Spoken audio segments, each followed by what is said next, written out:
বিদুর উদ্ধবের কাছ থেকে সে উপদেশ সমৃদ্ধ প্রাপ্ত হয়ে তিনি বাহ্যস্মৃতি হারিয়ে ফেলেছেন।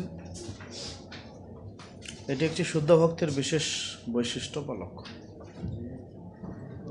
যে বিদুর তিনি সাধারণ নন, তিনি যে একজন উত্তম বৈষ্ণব স্তরের ভক্ত, এটি তার বাহ্যিক আচরণ থেকে প্রকাশিত হয়েছে।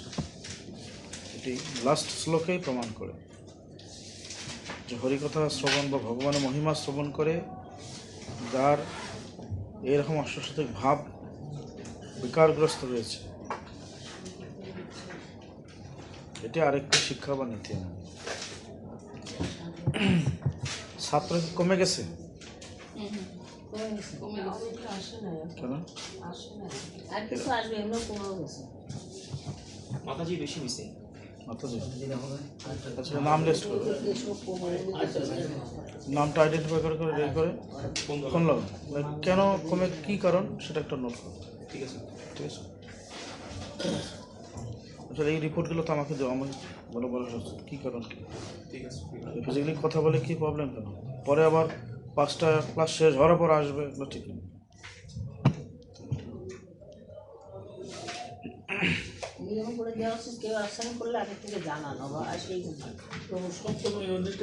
মানে গবেষণাপত্রগুলি তো আমাদের কাছে একটু জটিল। বিদুর তিনি যমুনার তীরে অবস্থান করছিলেন দীর্ঘদিন ধরে। সে যে বিদুর তিনি বেরিয়ে গেলেন তীর্থ ভ্রমণে, এটাও আরেকটা বিদুরের জীবনে থেকে বড় শিক্ষা, যে কোলাহল থেকে বেরিয়ে গিয়ে তীর্থযাত্রাটা হচ্ছে উত্তম বা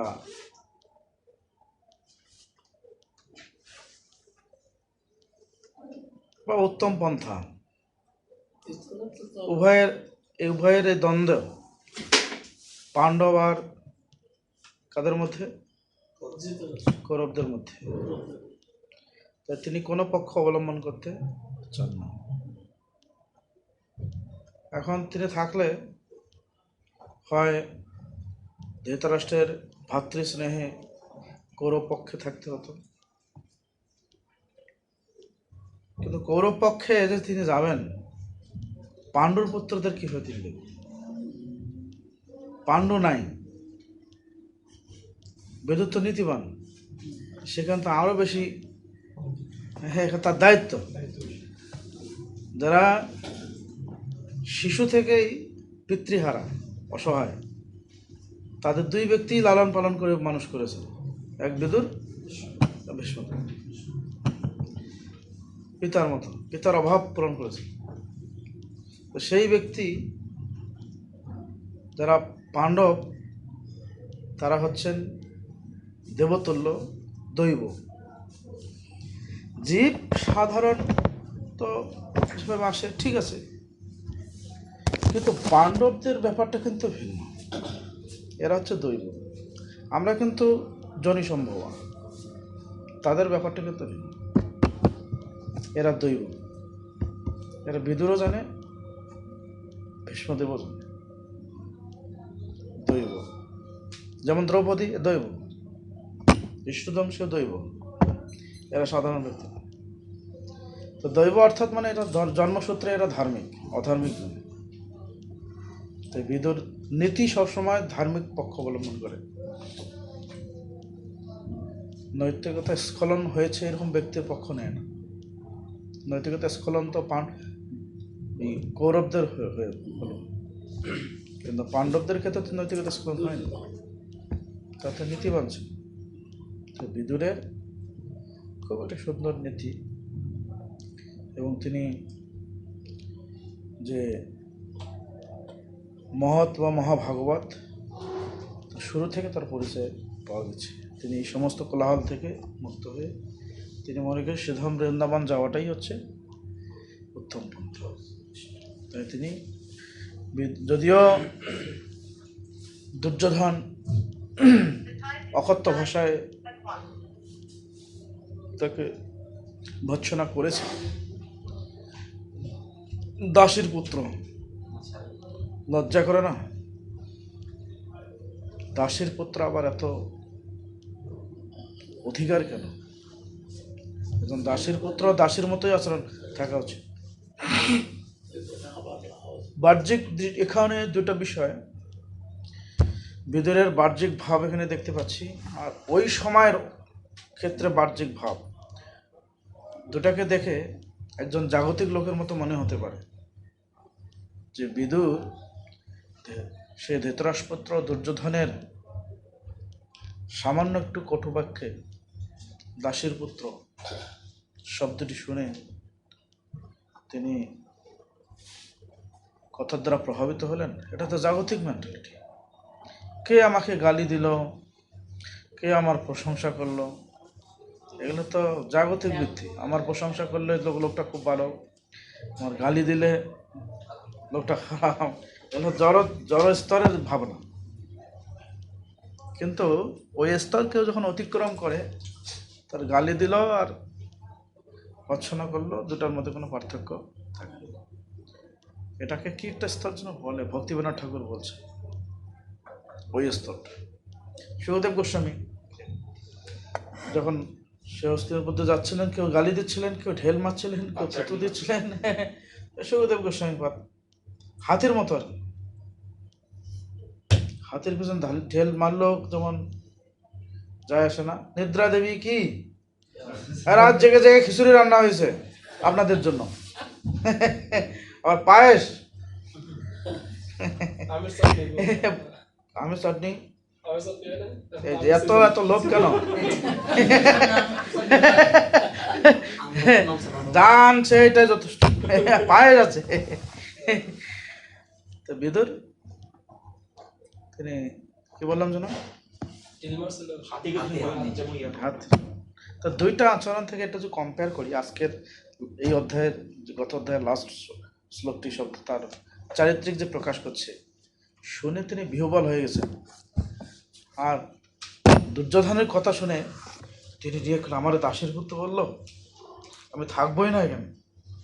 কারণ যে গৃহটিকে বৃন্দাবনের সঙ্গে তুলনা করা হয়েছিল, এটা অভিন্ন বৃন্দাবন, কৃষ্ণ যেখানে পদার্পণ করে ওটাই বৃন্দাবন।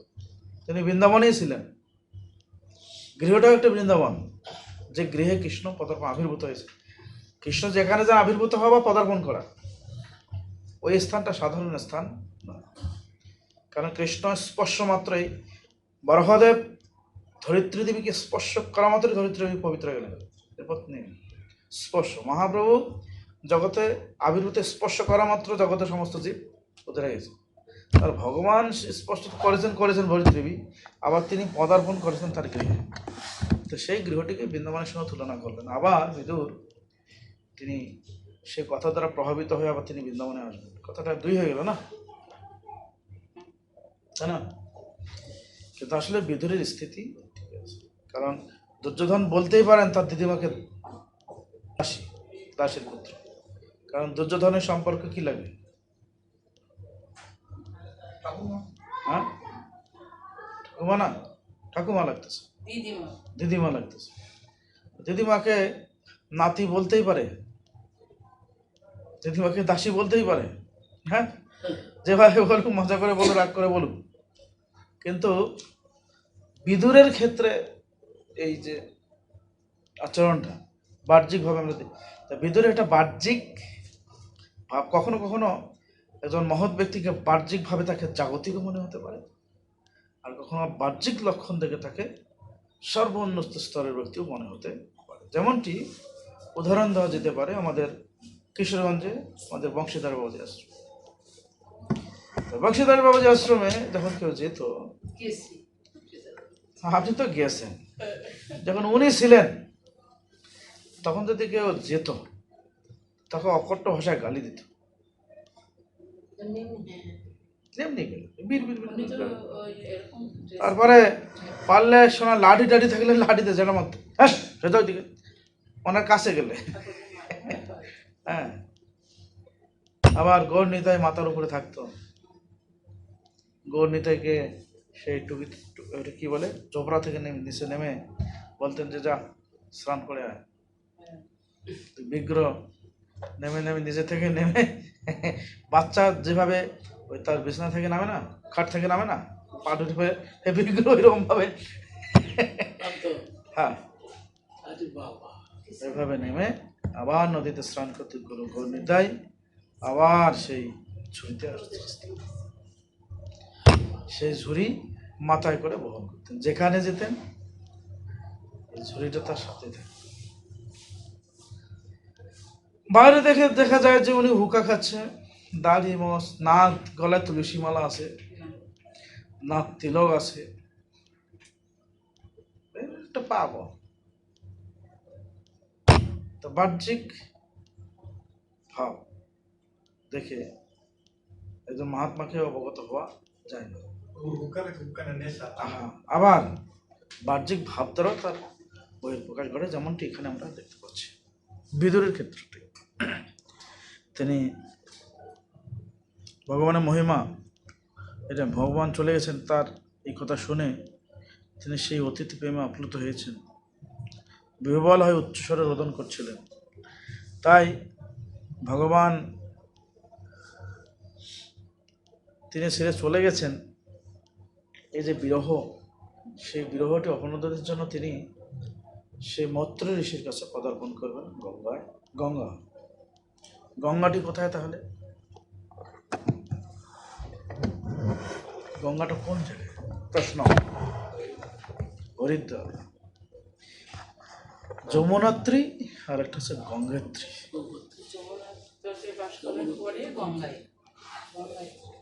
যমুনার জল খাইছেন? যমুনার জল খাইছেন? গঙ্গা জল খাইছেন? কোথায় কোথায় কোথায় গেছিলেন? কোথায় গেছিলেন? এবারে গেলেন গঙ্গাত্রী, স্নান করেছেন?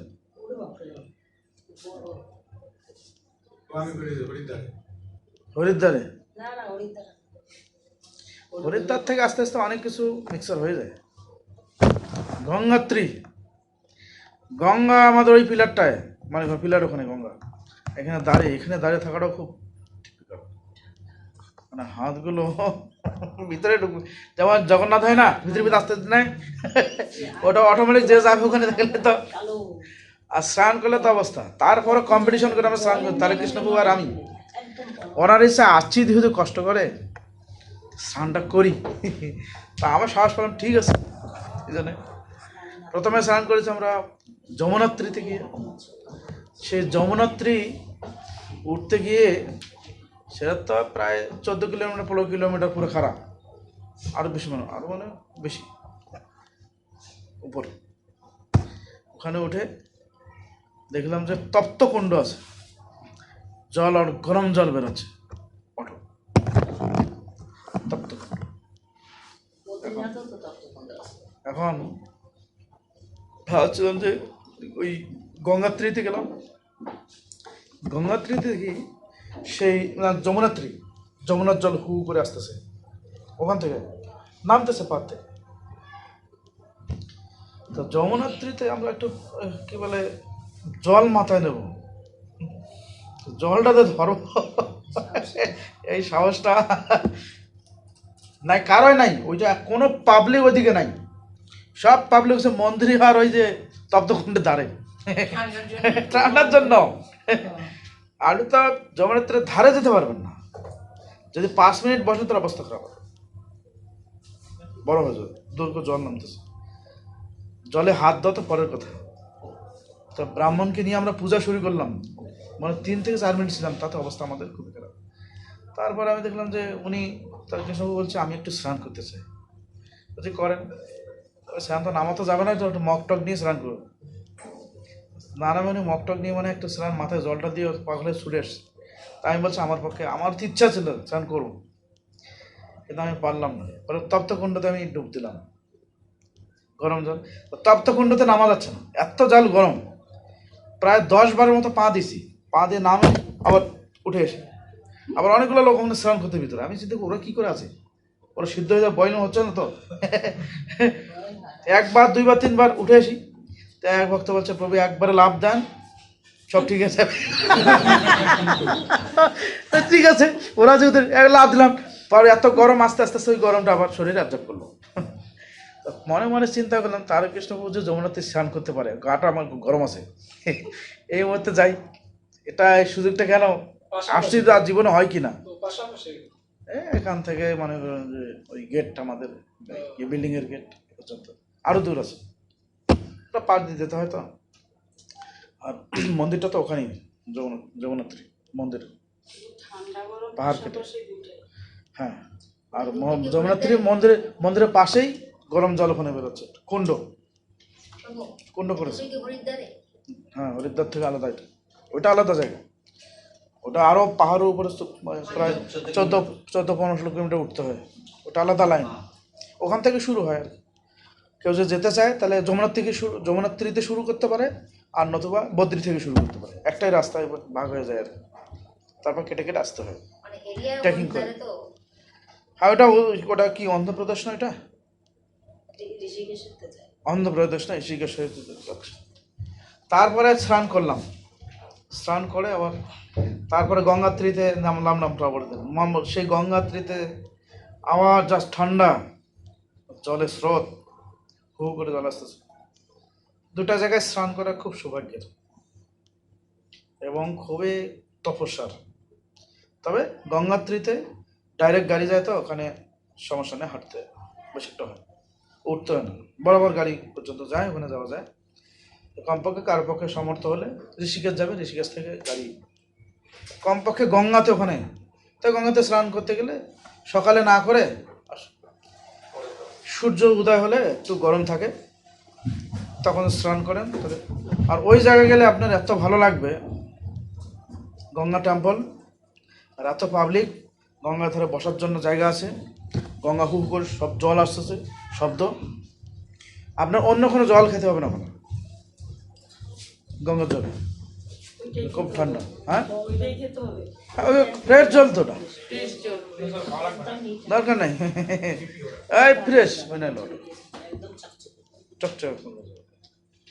কমপক্ষে কারো যদি সামর্থ্য হয়, তবে ঋষিকেশ থেকে গঙ্গাত্রী, তবে গঙ্গা অথবা বদ্রীনাথ, দুটো জায়গা খুব সহজ, গঙ্গাত্রী আর হচ্ছে বদ্রীনাথ গাড়ি। আর কেদারনাথে যদি যেতে চান, কেদারনাথটা খুব অতটা না, ভয়ের কোনো কিছু নাই, হাঁটতে না পারে, ঘোড়া আছে, ঘোড়াটা খুব কঠিন, ভয় লাগবে, এত মানে মানে পাহাড় হাঁট দিয়ে যাচ্ছে তো, আপনার পরে গেলে কিছুই থাকবে না আর কি। আর ওগুলো ঘোড়া এইভাবে স্লিপ কাটে, পড়ে যায়, তার থেকে ঘোড়ায় ওঠা যা খরচ, হেলিকপ্টারের সেম খরচ, ওই 3200 টাকা লাগে ঘোড়া, আর 4000 টাকা লাগে হেলিকপ্টার। ওই আগের দিন বা 2 দিন আগের থেকে হেলিকপ্টার বুক করার জন্য না, ওয়েদার থাকে, একটু সমস্যা হলে ওরা সমস্যা চলতেই থাকে হেলিকপ্টার সবসময়। এখন কয়েকটা কোম্পানি হয়েছে তো, কয়েকটা জায়গা থেকে হেলিকপ্টার এখন অ্যাভেলেবেল হেলিকপ্টার হয়ে গেছে কেদারনাথ, এখন অ্যাভেলেবেল, এখন অ্যাভেলেবেল হেলিকপ্টার, যাত্রী অনেক না, সেই জন্য একটা সংকল্প করবেন, এখন সময় হয়েছে, যেমন এখন গেলে একটু ঠান্ডা কম পাবেন, এই মুহূর্তে এখন গরম চলছে না, বরফগুলো গলে যাচ্ছে, ঠান্ডা কম পাবেন, কারণ ঠান্ডা মুহূর্তে গেলে খুবই বয়স বেশি যায়, তার সমস্যা আছে, শ্বাসকষ্ট শুরু হয়ে যাবে। কমপক্ষে এই আমাদের এই যে 9টা বর্ষ আছে, 9টা বর্ষের মধ্যে ভারতবর্ষের মেন বিগ্রহ কোনটা? বদ্রীনাথ। ভৌগোলিক যে বিগ্রহ, মেন বিগ্রহ, এটা হচ্ছে বদ্রীনাথ ধাম। সত্যযুগে একটাই তীর্থস্থান ছিল, সেটা হচ্ছে বদ্রীনাথ, বিখ্যাত। আর কোনো তীর্থ ছিল না, হয়তো ওইটাই তীর্থস্থান, বদ্রীনাথটাই এখন। তো সেই জন্য যে কারো যদি সুযোগ হয়, বেশি না, আপনি কম খরচে যেতে চান, এখান থেকে কলকাতা হরিদ্বার যেমন, হরিদ্বার থেকে ঋষিকেশ চলে যান, ঋষিকেশ থেকে আমার বাস আছে, অন্য ব্যবস্থা আছে, বদ্রীনাথ গেলেন খুবই কম খরচে, তারপর গঙ্গাত্রী গেলেন, আর বাকি দুটা যেতে গেলে অন্যভাবে যেতে হবে। আমাদের বিদুর তিনি সেই গঙ্গাত্রীতে চলে গেলেন। গঙ্গাত্রী কোথায়? বদ্রীনাথ গঙ্গাত্রী। ওখানে অবস্থান করছিলেন মৈত্রী ঋষি। মৈত্রী ঋষি ওখানে তপস্যা করছে। তো মৈত্রী ঋষি আর উদ্ধব একই সঙ্গে ভগবানের কাছে তিনি জ্ঞান প্রাপ্ত হয়েছিলেন। কি জ্ঞান? উদ্ধব সন্দেশ বা উদ্ধব গীতা যাকে বলা হয়। একটা হচ্ছে অর্জুন গীতা, ভগবান অর্জুনকে গীতার জ্ঞান প্রদান করেছে, তাই না? আর একটা জ্ঞান হচ্ছে উদ্ধব সন্দেশ বা উদ্ধব গীতা। সেই যে জ্ঞানগুলো দুইজনে প্রাপ্ত হয়েছিল, মৈত্রী ঋষি আর উদ্ধব, এবং একই সঙ্গে ভগবান তিনি বলেছিলেন এই জ্ঞানটি যেন কাকে দেওয়া হয়? বিদুরকে যেন দেওয়া হয়। বিদুর যখন আসবে তখন এই জ্ঞানটি যেন বিদুরকে দেওয়া হয়। তো ভগবান আগে থেকে জানতেন বিদুর আসবে। যেমন চৈতন্য মহাপ্রভু আগে থেকে জানতেন, কি বলে, সে নরোত্তম দাস ঠাকুর নরনামে আসবে, তাই প্রেম গচ্ছিত রেখেছিলেন কোথায়? পদ্মাতে, তাই না? তো ভগবান তো জানেন সব, পদ্মাতে গুচ্ছিত রেখেছেন। সেই গুচ্ছিত প্রেম আবার সেই নরোত্তম বাল্যাবস্থায় যখন পদ্মায় স্নান করলেন তৎক্ষণাৎ সেটি প্রাপ্ত হলেন। ঠিকভাবে বিদুর মহারাজ যখন গেলেন বৃন্দাবনে, যা মাত্রই উদ্ধবের মাধ্যমে তিনি সেই জ্ঞানটির মাধ্যম দিয়েও প্রাপ্ত হলেন। উদ্ধব দিতে পারতেন, দিলেন না কেন? প্রবীণ ছিলেন। এটা একটা শিষ্টাচার, বৈষ্ণবীয় কালচার, বৈষ্ণবের শিষ্টাচার। এই এখান থেকে একটা সুন্দর শিক্ষণীয় সেটা লঙ্ঘন করা বড় সুন্দর শিষ্টাচার লঙ্ঘন করা একটা অন্যায় না, মর্যাদা লঙ্ঘন হবে। আয়ু পর্যন্ত হয়ে যায়। শুনেন, কামনা কি দেখা যাচ্ছে? হ্যাঁ, জানেন। কোনটি শুরু করবেন? স্টুডেন্ট তো 6 জন। সাতজন, পাশে বদ্রমপুর 7 জন। না না, ওনার সহ আমরা 7 জন আর 8 জন, আমি বুঝি না। স্টার্ট করবো। এখানে রেট দিয়ে আমার দরকার নেই, আমি দুটো শেষ করবো। যারা আছে না, আমার বেশি দরকার নেই তো সত্যি। বিকেল কয়টায় হবে? আমার টানা ক্লাস চলবে, আমাদের নিজের মতো, কোনো টাইম জ্ঞান নেই। বাদ্দা কোচিং কত অফিস ট্রেনিং ঠিক আছে, আমরা আমাদের মতো কোচিং সিস্টেম দরকার, টিচিং দরকার।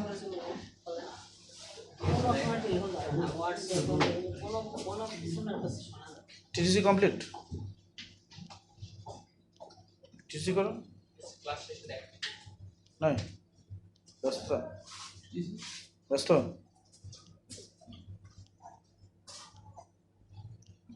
করা উচিত।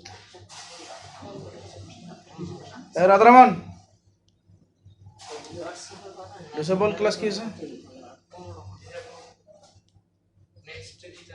নেক্সট এলো নতুন একটার ব্যাচে যারা ঢুকবে তারা কয়জন? একটার নিচে মানে যারা গ্যাপিং দিয়েছে তাই কয়জন সেটা সংখ্যা কত? সংখ্যা বলো। হ্যাঁ, 16 জন। 16 জন নিয়ে কি বলে, 16 জন হলে সাথে কি আছে? সাথে আবার প্রোগ্রাম পরীক্ষা। কি বলুন? হ্যাঁ, পরীক্ষা পরীক্ষা আছে, ওটা করতে হবে। কারা? 3টা, সেটা তিনটাই 3টা বছর করতে তো। একটাই আছে। হ্যাঁ, একটা সেখানে তুমি কিন্তু সাথে করে করতে পারবেন, তাহলে তাদের টিটিসি আমরা ইন্টারভিউ করে ফেলাম। ওদের পরীক্ষাটা পিছিয়ে দিতে হবে না, পরীক্ষা পিছাটিছে না, কোনো টাইম 3টা বাজে করে দরকার কি, ওনাদের ক্লাস চলবে, পরীক্ষার মতো হবে। পরীক্ষা তো তিনটাই। পরীক্ষা 3টায়, এখন কি আছে? এখন 7 ফাঁকা না, এখন 7 টাকা। ব্যাস। ওদেরকে নিয়ে দ্বিতীয় অধ্যায়টা ক্লিয়ার হলো। ঠিক আছে, একটা থেকে কেন? 10:30 থেকে 10:30টায় তো এখানে ক্লাস আছে। পূর্ণাঙ্গ 10:30টায় কি ক্লাস? এই এয়ারপোর্টটা কালের ওটা তো শেষ করে ফেলছি গত ক্লাস। যেটা নতুন বেশ শুরু হয়েছে, তো সেটা তো শুরু হবে 1টার সময়। একটা থেকে না, তো এটা 10:30টায় আনা হয়েছে। 10:30 আনা হয়েছে? হ্যাঁ, কে বলছে? ওটাতে কথা বলছি। 1টার সময় ক্লাস? না, ওদেরকে মেসেজ পাঠানো হয়েছে। কমিউনিকেশন গ্যাপ হয়ে গেল তো। ওদেরকে তো সবাইকে জানানো হয়েছে। কালিদম্পু জানে? কালীদান জানে কালকে কথা বললেন না না, তো ওই ব্যাপারে কথা বলেন, উনি তো জানে একটার সময়। একটা সময় না ওনার তো বলা হয়েছিল এটা শেষ হলে এটা সাজটাই চলে আসবে ওভাবে তো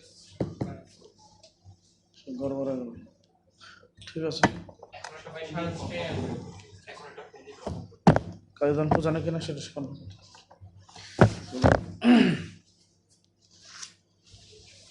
পঞ্চম অধ্যায় মৈত্রীয় বিদুর মৈত্রীয় সংবাদ, প্রথম শ্লোক, শুভ বছর।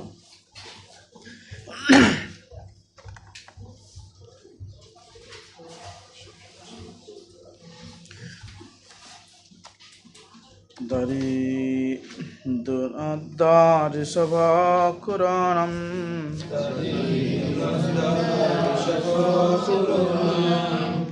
মৈত্রেয়মাসে নমগাধবোধম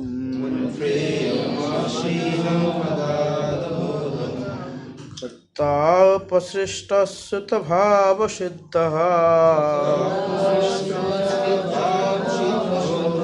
প্রপচ্য সৌশীল্যগুণোভিতৃপ্ত।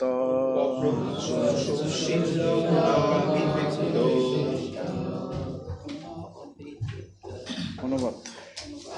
শ্রী সুখদেব গোস্বামী বললেন, পুরুশ্রেষ্ঠ বিদুর, যিনি ভগবত ভক্তিতে পূর্ণরূপে নিঃস্বাদ ছিলেন, এইভাবে সুরধ্বনি গঙ্গার উৎসস্থলে হরিদ্বার পৌঁছে অগাধ জ্ঞান সম্পন্ন মহর্ষি মৈত্রেয়কে উপবিষ্ট অবস্থায় দর্শন করলেন।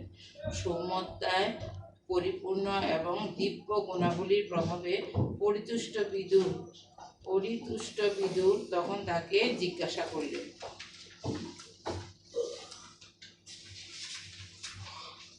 ভগবত ভক্তিতে খুব নিষ্ণাত ছিলেন। তিনি সেখানে পৌঁছলেন, তাকে তিনি দর্শন করলেন।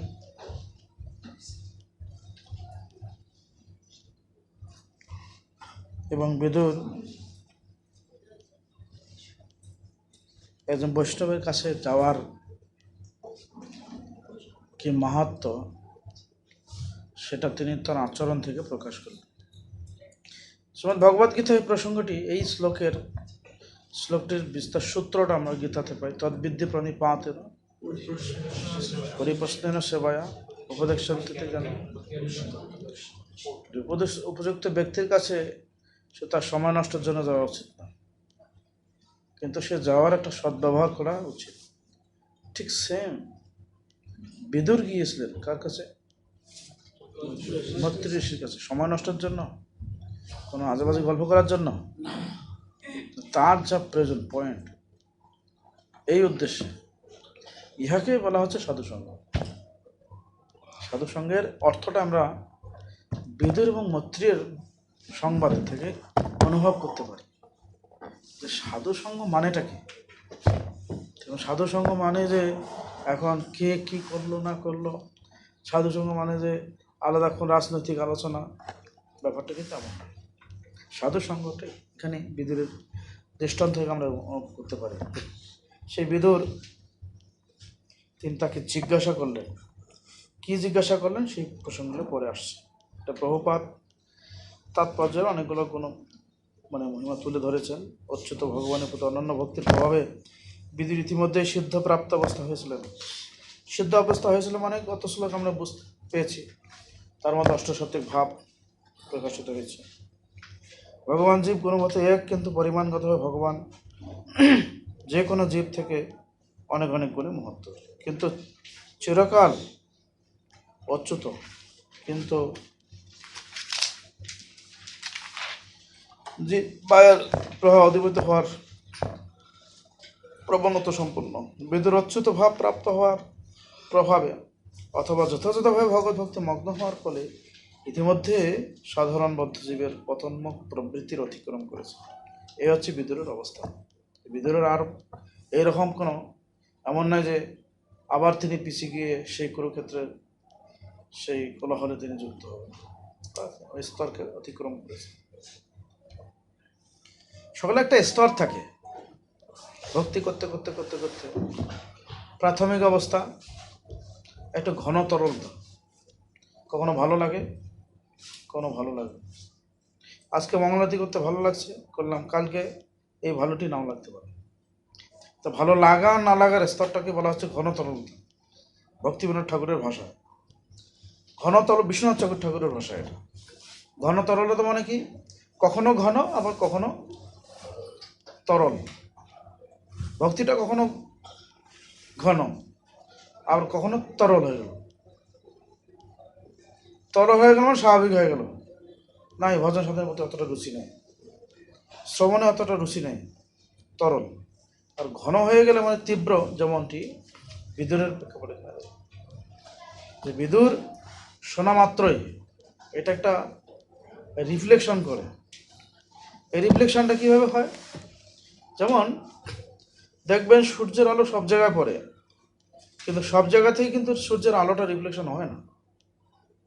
হয়, এই রিফ্লেকশনটা কোথায় হয়,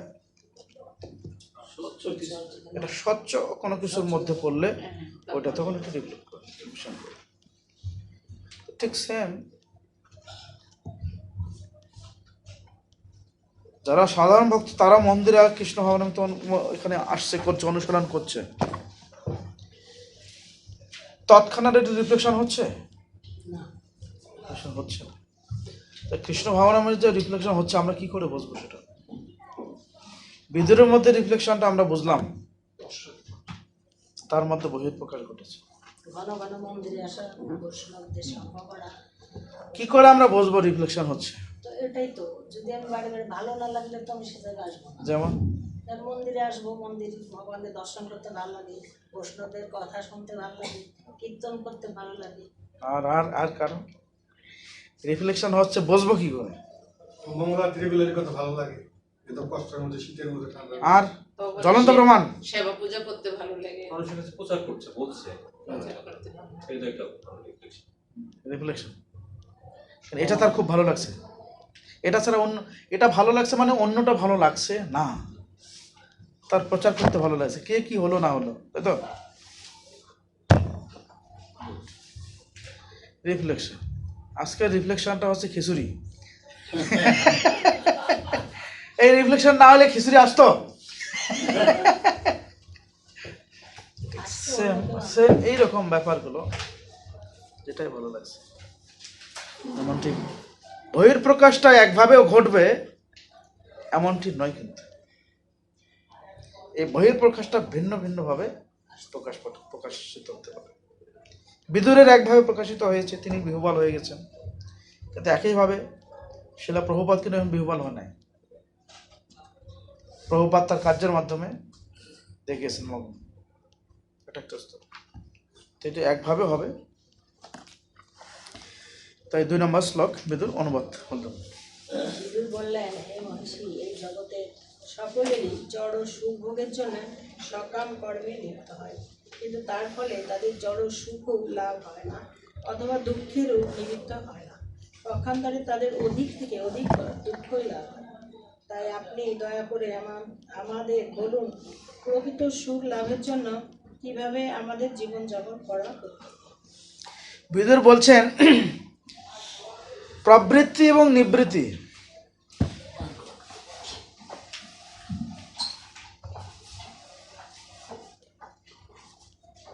এই জড় সুখটাও সুখ নয়, আবার দুঃখটাও দুঃখ নয়। কেউ কাউকে দুঃখও দিতে পারে না, জড় জগৎ কেউ সুখও দিতে পারে না, দুইটাই না। তাহলে জড় বস্তু সুখও দিতে পারে না, আবার দুঃখও দিতে পারে না, তাতে আমরা দুঃখ পাই না। এটা একটা কি বলে, ফিলিংস মাত্র। আমি যে দুঃখ পাচ্ছি এটা ফিলিংস, মনের একটা ফিলিংস, তাই না? আপনি খাই নাই, আমি মনে ফিলিংসটা আসতে সকাল থেকে আমি খাই নাই, যখন এই ফিলিংস আসবে তখন কি দরকার? কোথায় খিচুড়ি আছে?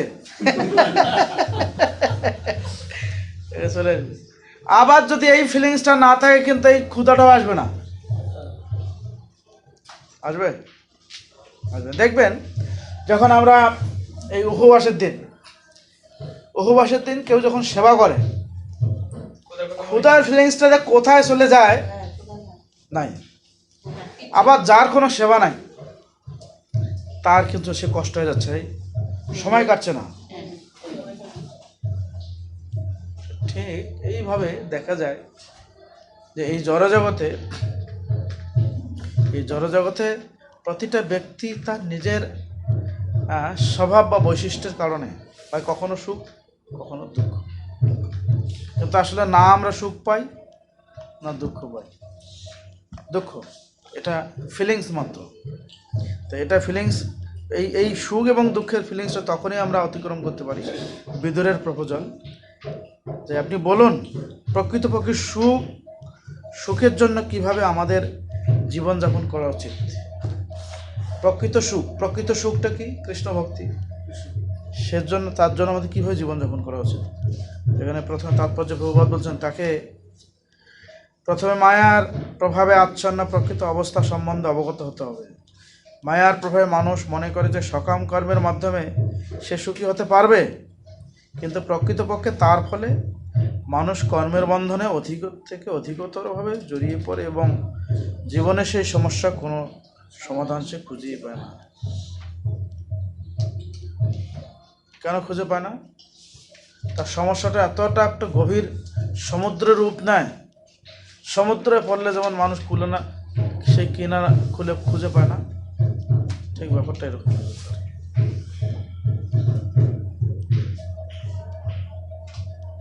এ সম্পর্কে একটি গান প্রভুপাদ তাৎপর্য, সুখেরও লাগিয়া এই ঘরও বাঁধিনু অনলে পুরিয়া গেল। প্রকৃতির নিয়মটাই হচ্ছে এমন, সকলেই সুখী হতে চায়, নানা পরিকল্পনা করতে চায়, কিন্তু প্রকৃতির নিয়ম নিষ্ঠুর, সমস্ত পরিকল্পনাগুলোকে আগুন লাগিয়ে দেয়।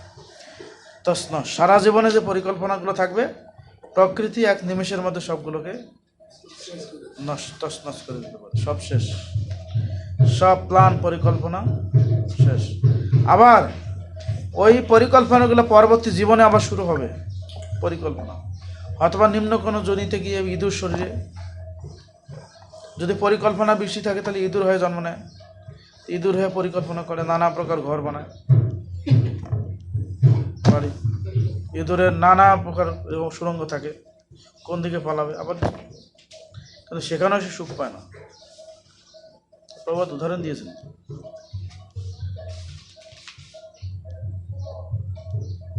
পরের শ্লোক অনুবাদ করেন দেখি। হে প্রভু, বহির্মুখ শক্তির প্রভাবে কৃষ্ণ বহির্মুখ অধর্মপরায়ণ অত্যন্ত দুঃখ দুর্দশাগ্রস্ত ব্যক্তিদের অনুগ্রহ করার জন্য পরোপকারী মহাপুরুষেরা ভগবানের প্রতিনিধির উপরে এই মন্ত্ররূপে পরিচালিত করে। নেক্সট, তারপরে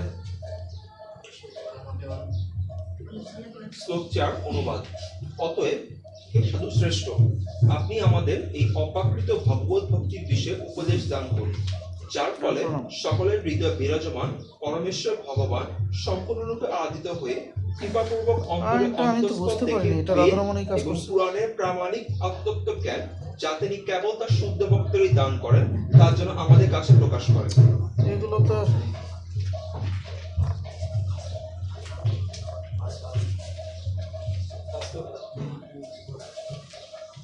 এটা ও যে ওকে পরামর্শ না করে এই কাজটা করলে আমি বুঝলাম না। ওকে তো আমি এটা তো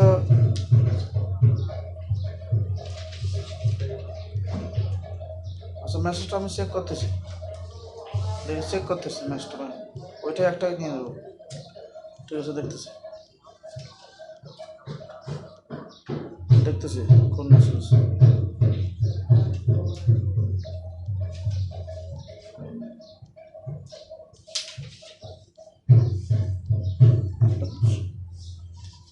আচ্ছা, ওইটার ব্যাস কটার ব্যাস? ওইটা 10:30 না 1টার সময়। কোন ব্যাস ওটা? মেসেজটা চেক করে মেসেজ কখন দিছে? না, মেসেজটা কই? গ্রুপে ঢুকতে হবে, গ্রুপে যখন কোন ওদের মনে আলাদা গ্রুপ আছে। প্রেম করতে চেক করেন কি মেসেজটা? চেক করে মেসেজ কখন দেওয়া হয়েছে এটা? নাহলে একটাই ঠিক আছে। একটাই ঠিক আছে। তো অনেকে এটা সংঘর্ষ হচ্ছে না। উনি টিচার একটার সময় প্রিপারেশন নিয়েছে, কমিউনিকেশন না করে একটার সময় দিল। এখনো টাইম আছে না? কয়টা? 10:30 না? হ্যাঁ, একটাই ক্লাস। আগে দেখেন, আমাকে চেক করে জানান যে মেসেজ কয়টা দিছে, কবে দিছে মেসেজটা, কখন দিছে। আজকে টিটিসি কোর্স 9:10 না না,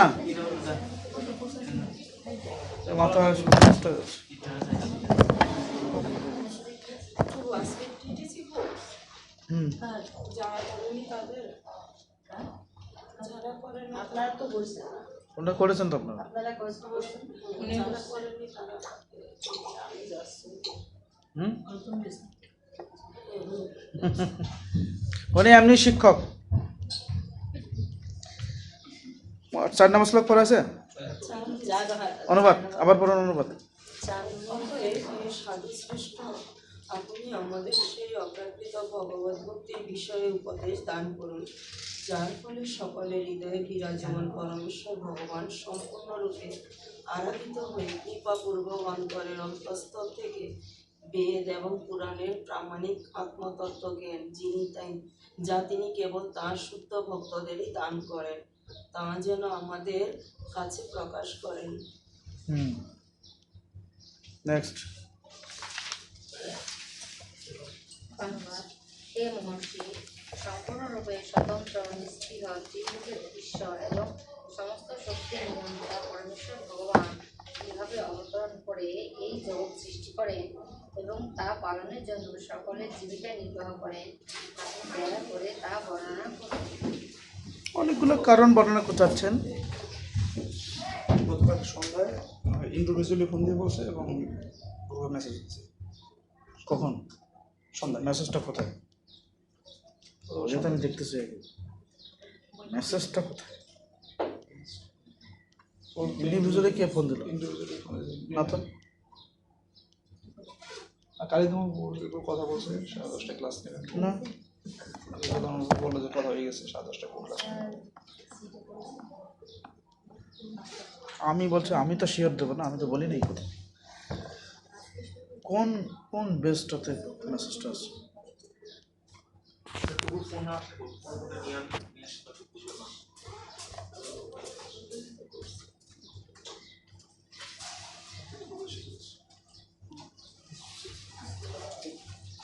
কখন মেসেজ আছে?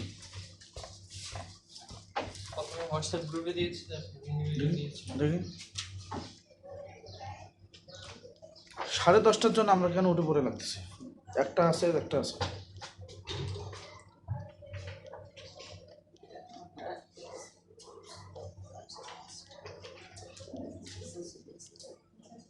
দিয়েছি 9:30 আজকে গতকাল রাতে? এমনি গ্রুপে দেওয়া আছে অনেক আগে। না না, এই মেসেজ যায় না। গেছে একটা নাম্বারের সমস্যা ছিল, এটাই জানি। এটা একটা নাম্বার বেশি। এগুলো এগুলো কি মেসেজে গেছে না এগুলো আমাদের মেসেজ, হোয়াটসঅ্যাপে গেছে? Message individually message. Right. কিন্তু কালিয়া যেমন তো 10:30 আসতে পারবে বলছে। আমরা এখন কেউ মেসেজ চেক করি? করি না, আমি তার দোয়া করি না। 100-র মধ্যে 2% লোক মেসেজ করে কিনা সন্দেহ। আগে করতো, এখন কি চেক করে? হোয়াটসঅ্যাপ চেক করে। হোয়াটসঅ্যাপেও দিয়েছি। হোয়াটসঅ্যাপটা করে এটাতে মাথা খুব বিব্রত বোধ হচ্ছে। মানুষ কেউ আসবে 1টার সময়, কেউ আসবে 10:30। টিচার কি করে করবে? দেখুন দিয়েছিলাম কত 24 মে কটার সময়? 7:47 দিয়েছি। কোন গ্রুপে? বিএস অফলাইন 2024 পেয়েছিলাম। বিএস অফলাইন 2024 কোন গ্রুপে আছে? আমাকে জানতে বললাম না তো। এটাতে এত অ্যাডমিন আছে, আমি তো যাওয়ার তো কথা, চেক করুন।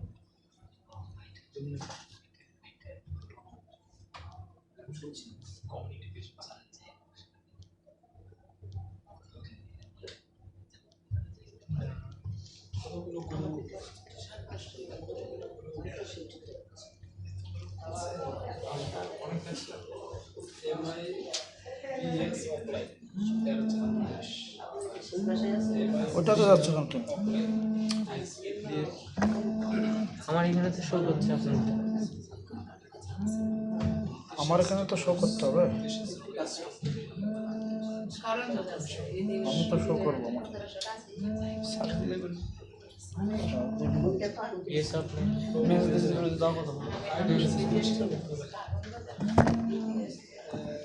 সব পরবর্তী নাহলে ওইটাই ক্লাস হতে হবে, ওরা অনেকে জানে না, নাহলে একটা সময় ক্লাস।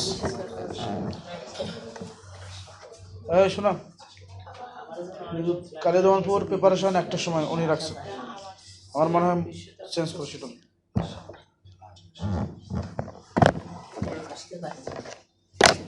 শিডিউল চেঞ্জ করুন, উনি 10টার সময় আসতে পারছেন। কি বললো? ওর সাথে তো কথা পরে উনি বলছে ঠিক আছে আমি 10:30 আসছি। সবে দেখতেছে গোলমাল।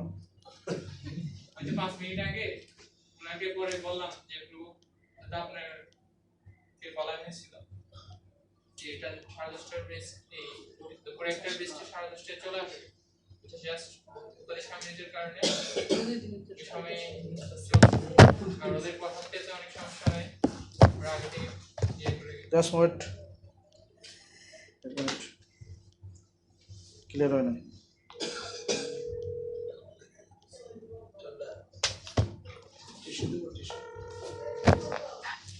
হরে কৃষ্ণ, কি হয়েছে বলেন তো?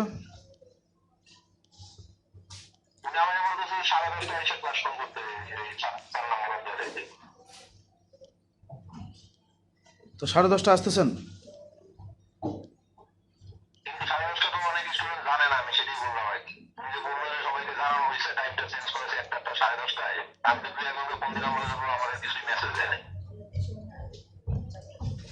ওটা মোবাইলে মেসেজ গেছে তো, হোয়াটসঅ্যাপে বুঝতে পারি না। তো ঠিক আছে, আপনি আপনার কি সুবিধা মনে করেন সেটা ক্লিয়ার বলুন। হুম,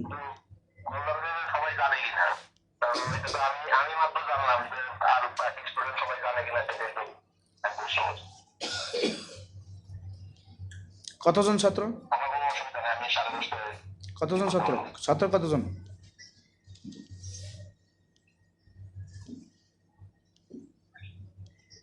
ছাত্র কতজন ছিল? হ্যাঁ,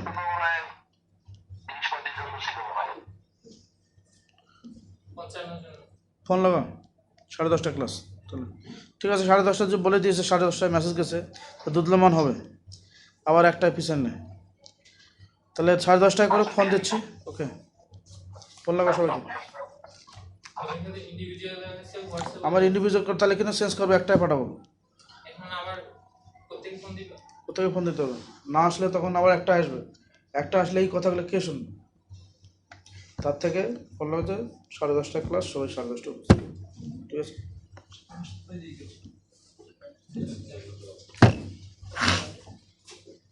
কোথেকে আমরা থামলাম? পাস করা হয়ে গেছে 6 নম্বর। তিনি তার হৃদয়াকাশে শয়ন করেন এবং এইভাবে সমস্ত সৃষ্টিকে সেই স্থানে স্থাপন করে তিনি বিভিন্ন জনিত প্রকাশিত বহু জীবরূপে নিজেকে বিস্তার করেন। তাকে তার ভরণ পোষণের জন্য কোনোরকম প্রচেষ্টা করতে হয় না, কেননা তিনি সমস্ত যোগশক্তির অধীশ্বর এবং সবকিছুর অধিপতি। এইভাবে তিনি সমস্ত জীব থেকে পৃথক। প্রশ্ন করছেন যে তার জানার ইচ্ছা যে ত্রিলোকের অধীশ্বর, তিনি সমস্ত শক্তির নিয়ন্তা পরমেশ্বর ভগবান কিভাবে অবতরণ করেন। যেমন প্রথমে স্কন্ধে কিছু প্রশ্ন করছিলেন না, সেম প্রশ্ন করছেন যে উনি কীভাবে অবতরণ করেন বা এই জগৎ সৃষ্টি করেন, অবতরণ করেন এবং পালন করার জন্য জীবিকা নির্বাহ করেন। পালন করার জন্য কীভাবে সকলের জীবিকা নির্বাহ করেন, আপনি দয়া করে বর্ণনা করুন কীভাবে হয় এটা। এই হচ্ছে বিদুরের প্রশ্ন ভগবান সম্পর্কে। ঠিক 6 নম্বর শ্লোকে সেম প্রশ্ন ওনার, যে তার হৃদয় আকাশ শয়ন করে এই সমস্ত সৃষ্টিকে সেই স্থানে স্থাপন করে তিনি ভিন্ন জনিতে প্রকাশিত বহু জীবরূপে নিজেকে বিস্তার করেন। তাকে তার ভরণ পোষণের জন্য কোনো রকম চেষ্টা করতে হয় না, কেননা তিনি সমস্ত যোগশক্তির অধীশ্বর এবং সমস্ত কিছুর অধীশ্বর। এইভাবে তিনি সমস্ত জীব থেকে আবার ভিন্ন। তাহলে কথাটা এক হয়ে গেল, এই প্রসঙ্গ এখানে সাংঘর্ষিক হয়ে গেল না?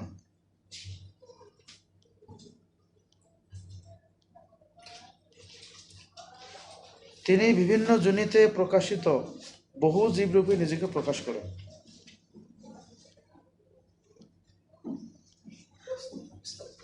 বিস্তার করেন।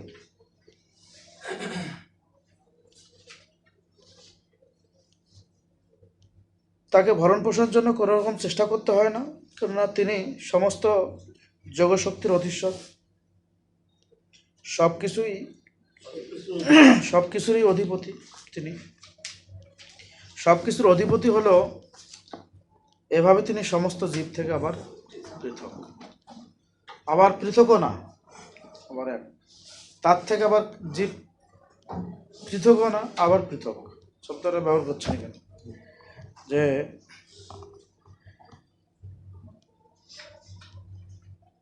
তিনি সমস্ত সৃষ্টিকে সেই স্থানে স্থাপন করে তিনি বিভিন্ন জনিতে প্রকাশিত বহু জীব রূপে নিজেকে বিস্তার করলেন।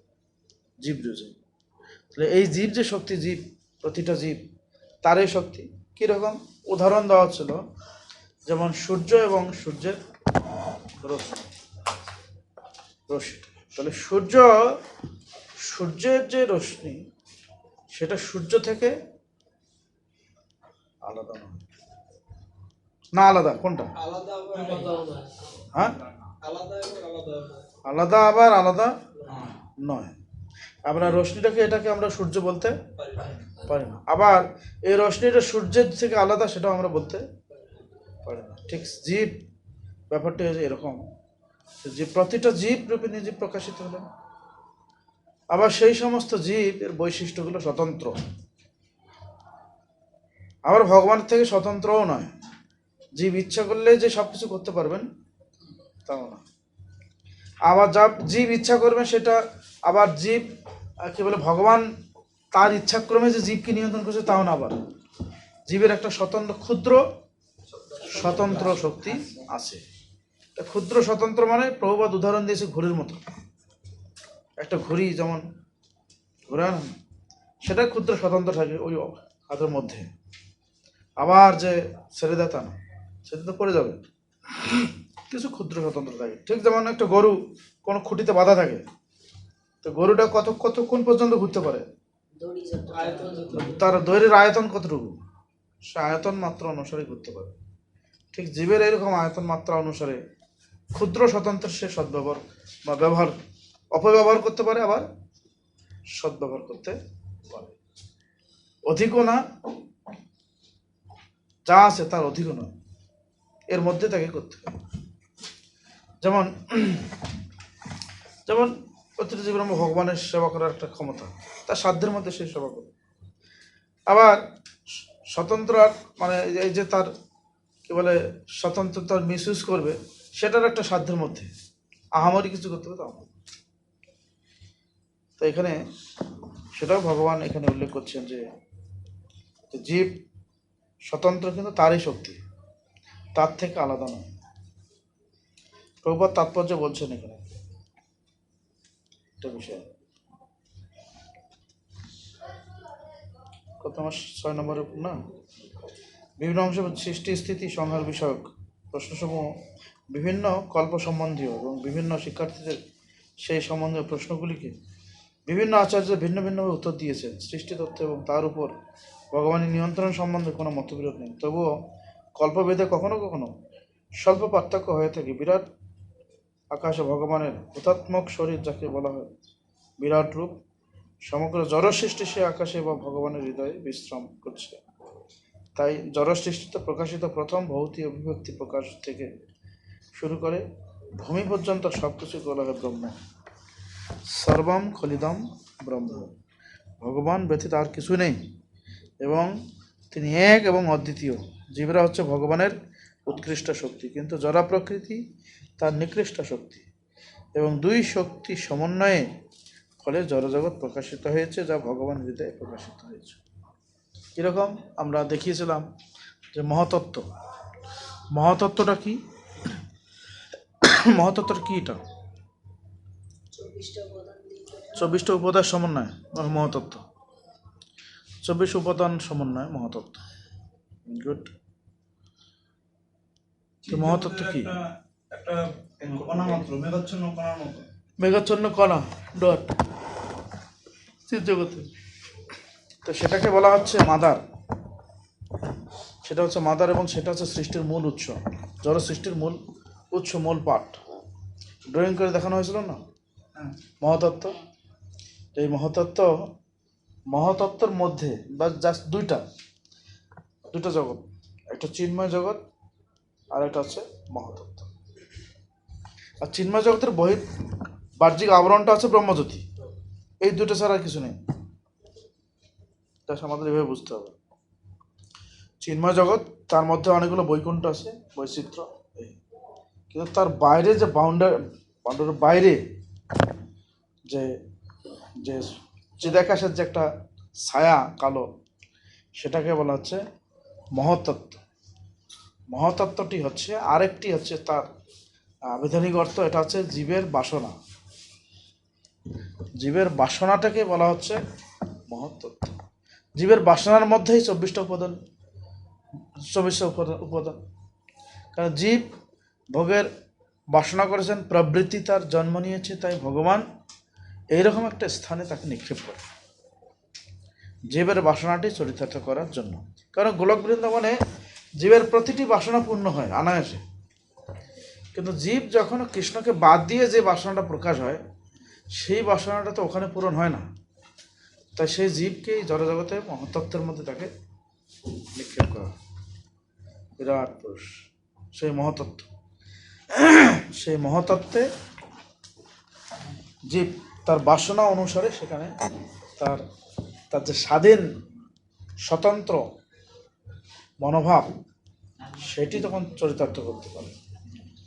সেই স্বতন্ত্র মনোভাব অনুসারে সে দুঃখ পায়, আবার সুখ পায়, আবার সুখও নাই, দুঃখ নাই, কোনোটা নেই। এরপরে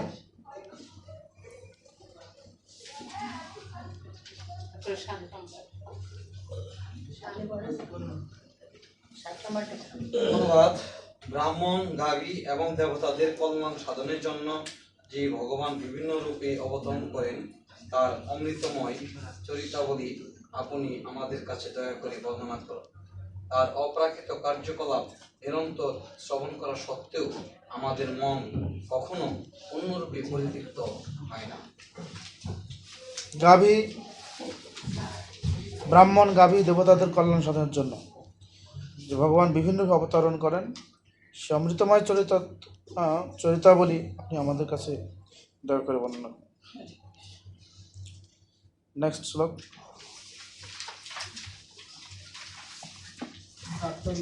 সমস্ত রাজাদের পরম রাজা বিভিন্ন গ্রহলোক ও বাসস্থান নির্মাণ করেছেন, যেখানে জীব তাদের প্রবৃত্তি ও কর্ম অনুসারে অবস্থান করছে।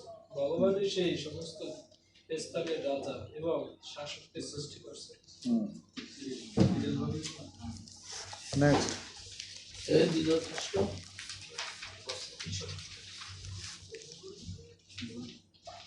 শ্রেষ্ঠ, কৃপা করে আমাদের বলুন, কিভাবে বিশ্বস্রষ্টা স্বয়ং সম্পূর্ণ নারায়ণ বিভিন্ন জীবের স্বভাব, কর্ম, রূপ, আকৃতি এবং নাম সৃষ্টি করেছেন।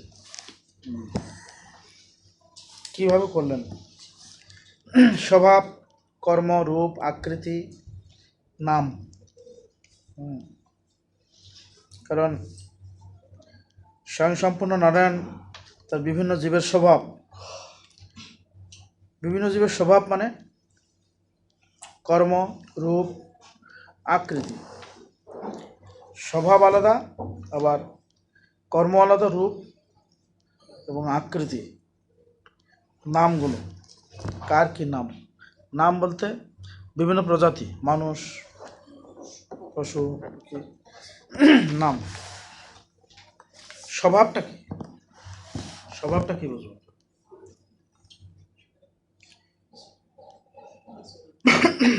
স্বভাবটা কি বলবো? ব্যবহার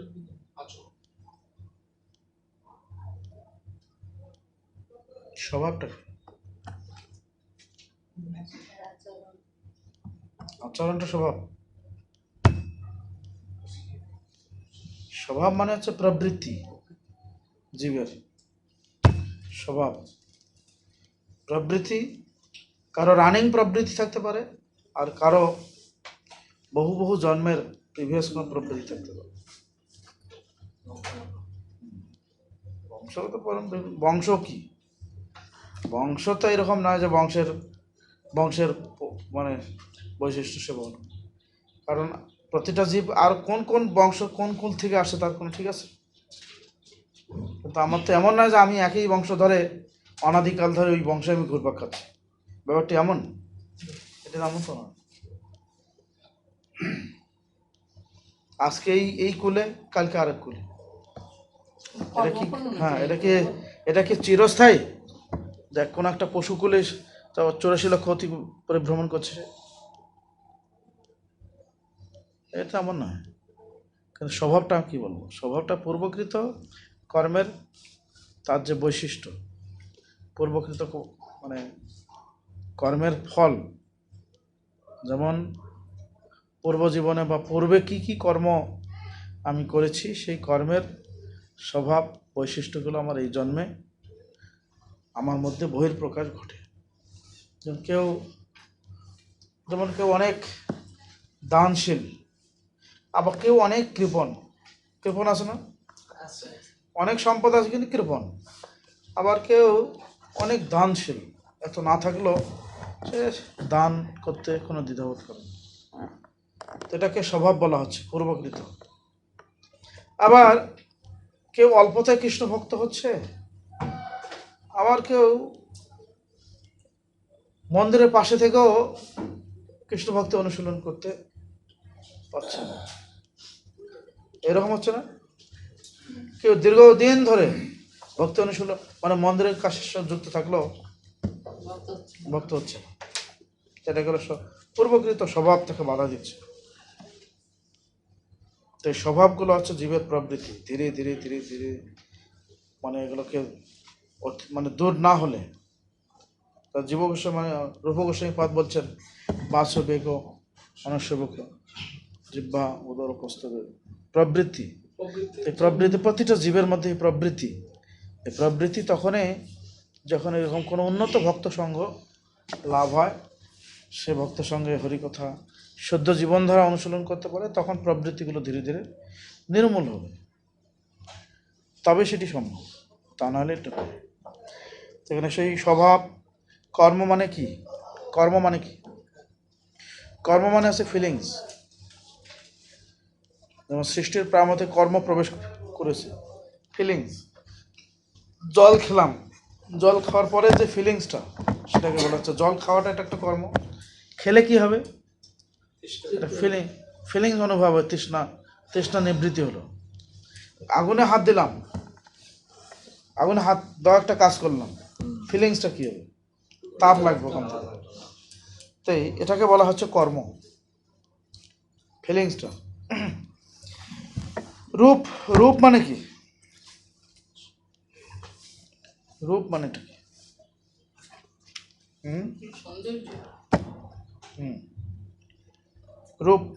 রূপ মানে সৌন্দর্যটা প্রকাশিত। আকৃতি, রূপ আকৃতি পাশাপাশি। আকৃতি, হ্যাঁ, রূপ মানে স্বভাবের প্রতিফলন রূপ হবে। যেরকম স্বভাব ওই রকম রূপ আকৃতি গঠন হবে তার মধ্যে, রূপ আকৃতি। এবং নামটাও এরকম আসবে তখন এটার সঙ্গে সমান। এটাই বিদুরের প্রশ্ন, ভগবান কিভাবে এটা সৃষ্টি করছেন।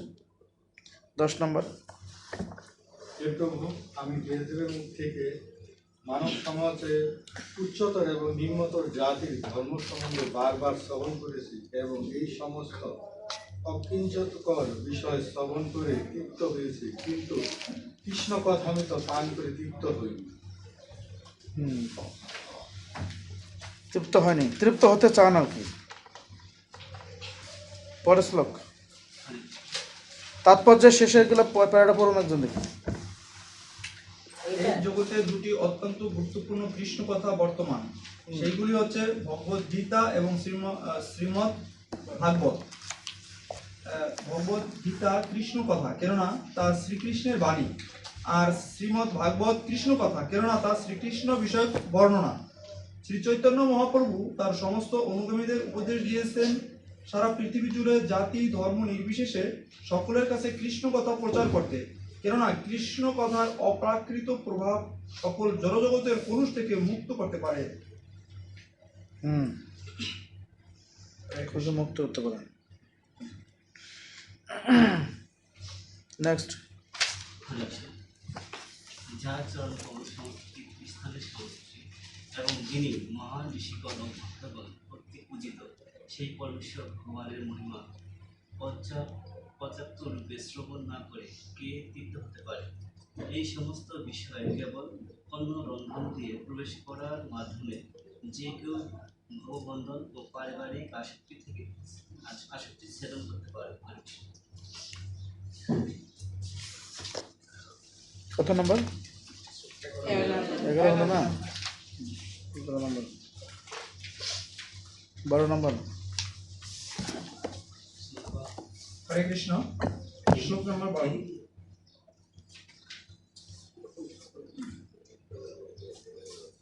আপনার সখা মহর্ষি কৃষ্ণ দ্বৈপায়ন ব্যাস পূর্বেই তার মহান রচনা মহাভারতে ভগবানের দিব্য গুণাবলীর বর্ণনা করেছেন, কিন্তু তার প্রকৃত অভিপ্রায় ছিল জনসাধারণের অর্থ ও কাম বিষয়ক গ্রাম্য কথা শ্রবণ করার তীব্র প্রবণতার মাধ্যমে তাদের মনোযোগকে কৃষ্ণ কথার ভগবদ গীতার প্রতি আকৃষ্ট করানো।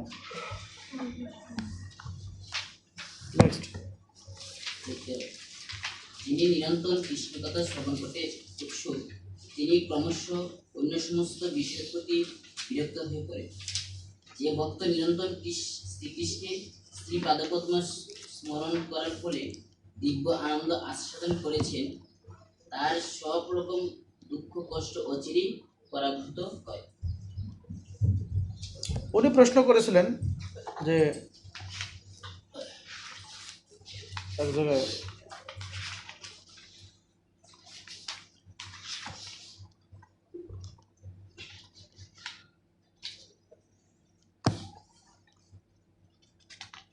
পাশাপাশি প্রশ্ন করলেন যে কেন জীব কষ্ট পায়, দুঃখ পায়, দুঃখের নিবৃত্তির কারণ কি।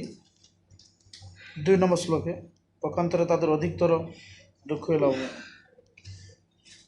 যে এই জড়জগতে জড় সুখ ভোগের জন্য সকম কর্মী লিপ্ত হয়, কিন্তু তার ফলে তাদের জড় সুখ ভোগ লাভ হয় না, তারা দুঃখ নিবৃত্ত হয় না, সুখ হয় না, দুঃখ হয় না, নিবৃত্ত হয় না, পক্ষান্তরে তারা অধিক দুঃখে লাভ হয়।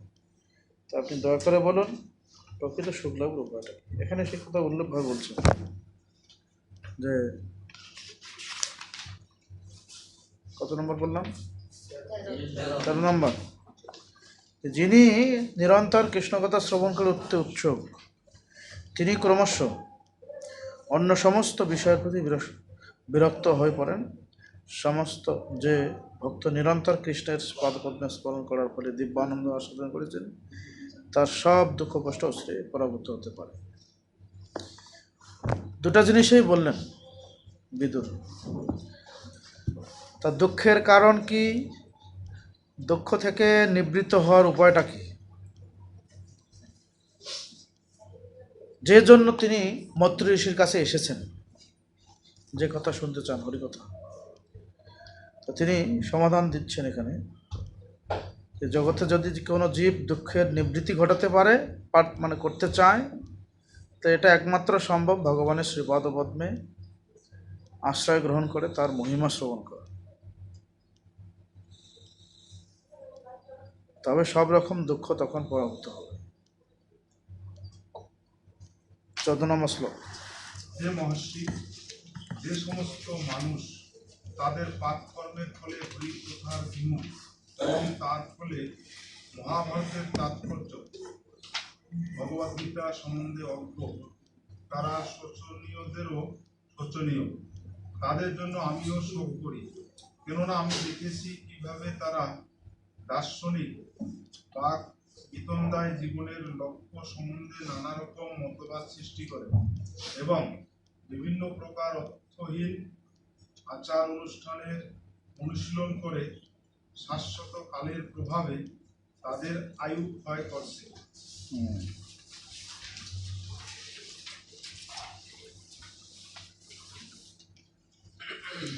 এটা কি হচ্ছে সমাজে? এই শ্লোকটা আপনি বললেন কিরকম ভাবে, কিভাবে হচ্ছে? করছে মানুষ এবং তারা গীতা সম্পর্কে শাস্ত্র সম্পর্কে জানে না। মানে শ্লোকটার অনুবাদে যা বলা হচ্ছে প্রেক্ষাপটে কি এটা হচ্ছে এরকম বাস্তবে? অনেকে জানে কিন্তু মানে না।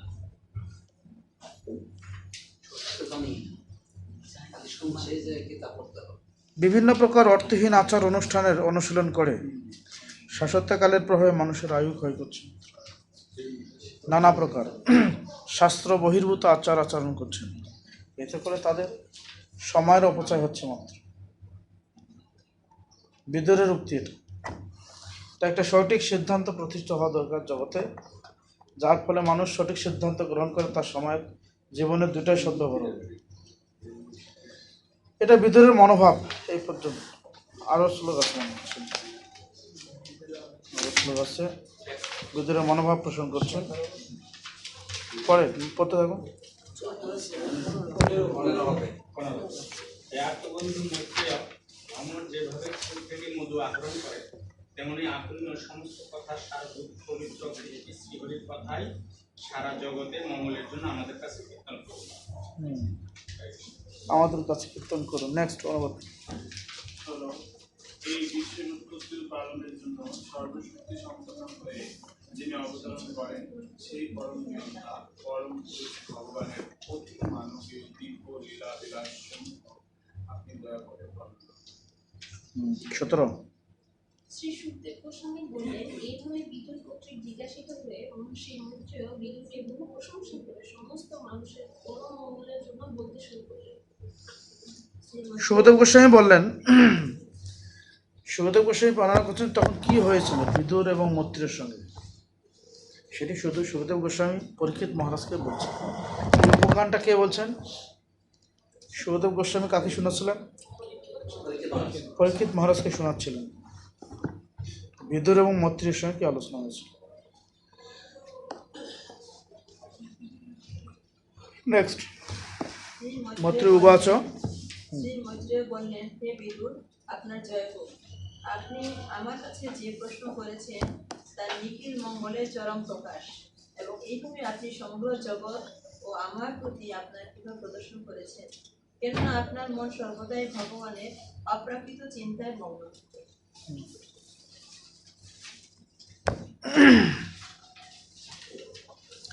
বিদুর এবং মৈত্রী ঋষির সংযোগ শুরু হলো এই শ্লোক থেকে। স্টার্ট। মৈত্রী ঋষির কাছে পৌঁছলেন। মৈত্রী এতক্ষণ ধরে মৈত্রী ঋষির কাছে তিনি প্রার্থনা করছেন জীবের দুঃখ নিরসন হওয়ার উপায় কি, ভগবান কেন জগতে অবতরণ করেন, তার উদ্দেশ্য কি। তাহলে এই প্রশ্নগুলো নানাবিধ প্রশ্নের অবতারণা করে তিনি মৈত্রী ঋষির কাছে যে ভগবত কথা শুনতে চান সেটা একটা প্রেক্ষাপট তৈরি করলেন এতক্ষণ ধরে। কারণ কারো কাছ থেকে কোনো কিছু নিতে গেলে কিছু একটা প্রেক্ষাপট তৈরি করতে হয়, সাধারণ একটা নীতি শিষ্টাচার। তো হঠাৎ করে কি বিদুর বলা শুরু করবেন? বলা শুরু করবেন না। তো কীভাবে বলবেন সেটার একটা প্রেক্ষাপট, ওনার আগ্রহ বা প্রয়োজনটাকে তিনি ব্যক্ত করলেন। যে প্রয়োজনটা, যে আপনার কাছে যেটা আছে খুবই মূল্যবান বস্তু, এটা আমার প্রয়োজন, দয়া করে আপনি জগতের মঙ্গলের জন্য আপনি এটা বলুন। কোনটা বলবেন না? ভগবানের সঙ্গে যে কথোপকথনগুলো হয়েছিল সেই কথাগুলো যেন তিনি বলেন। তো এখান থেকে আমাদের শুরু হচ্ছে এই শ্রীমদ্ ভাগবতমে বিদুর পরম্পরা। কয়েকটা পরম্পরা ধরে আমরা জ্ঞান প্রাপ্ত।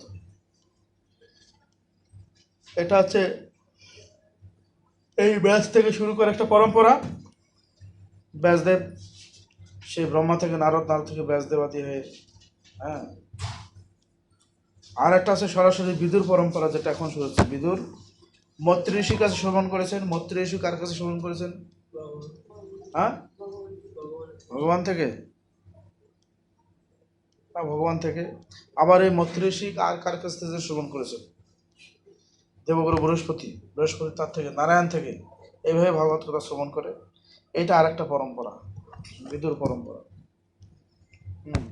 এরকম কয়েকটা পরম্পরার জ্ঞান আমরা একসঙ্গে এই ভাগবতে প্রাপ্ত হই। এটাও প্রামাণিক পন্থা বিদুরের সঙ্গে, বিদুর এবং মৈত্রীর কথোপকথন। তো এখানে প্রশ্ন করছেন, আপনি আমার কাছে যে প্রশ্ন করেছেন তা নিখিল মঙ্গলের চরম প্রকাশ। নিখিল মানে কি? জগৎ, অনন্ত জগৎ। সেই নিখিল মঙ্গলের চরম প্রকাশ। নিখিল মানে এই জগতের মঙ্গলের চরম প্রকাশ, মানে এই জগতের যদি কোনো মঙ্গল হয় তা সেটা হচ্ছে এই বিষয়টি। ওনার কাছে যেটা আসে, ওনার কাছে যে সম্পদটা আছে, উনি বলছেন যে এটা নিখিল মঙ্গলের চরম প্রকাশ, আর অন্য কোনো মঙ্গলের প্রকাশ নয়। এটাই হচ্ছে একমাত্র ভগবানের মহিমা। এবং এইভাবে আপনি সমগ্র জগৎ আমার প্রতি আপনার কৃপা প্রদর্শন করছেন, কেননা আপনার মন সর্বদাই ভগবানের অপ্রাকৃত চিহ্নয় মগ্ন থাকে সর্বক্ষণ। আপনিও আমাকে চাইছেন যে আমিও যেন সর্বক্ষণ উভয়ের প্রশংসা এখান থেকে। এতক্ষণ ধরে তো প্রশংসা করলেন, গুণমহিমা ব্যক্ত করলেন বিদুর মৈত্রী ঋষির। ঠিক সে মৈত্রী ঋষিও তার প্রশংসা করছিলেন। আপনিও আমাকে ভগবানের সেবায় লাগার জন্য এত আয়োজন করেছেন। এটাই বৈষ্ণবীয় একটা মানে হ্যাঁ কালচার, রীতি। তাৎপর্যটা পড়ুন দেখে একজন। এখানে বিদুরের জন্ম প্রসঙ্গে মহান পিতামাতা সন্তানকে জন্মগ্রহণ করার মাহাত্ম্য নির্মিত হয়েছে। মানব জীবনের সংস্কার নম্বর 18 নম্বরের মৈত্রেয় মুনি অপ্রাকৃত বিজ্ঞানে অভিজ্ঞ ছিলেন, তাই তিনি বুঝতে পেরেছিলেন যে পৃথিবীর মন সর্বদাই অদক্ষ ভগবানের চিন্তায় পূর্ণ ছিল। এই অদক্ষ হচ্ছে জড় ইন্দ্রিয়ের অনুভূতি অথবা জড় ইন্দ্রিয়ের অভিজ্ঞতার অতীত। ভগবান আমাদের ইন্দ্রিয়ের অনুভূতির অতীত, কিন্তু তিনি তার ঐকান্তিক ভক্তের কাছে নিজেকে প্রকাশ করেন। যেহেতু বিদুর সর্বদাই ভগবানের চিন্তায় মগ্ন ছিলেন, তাই মধ্যে বিদুরের দিব্য মাহাত্ম্য নির্ধারণ করতে পেরেছিলেন। তিনি বিদুরের মহত্বপূর্ণ প্রশ্নের প্রশংসা করেছিলেন এবং অত্যন্ত সম্মানপূর্বক তাকে ধন্যবাদ জানিয়েছিলেন।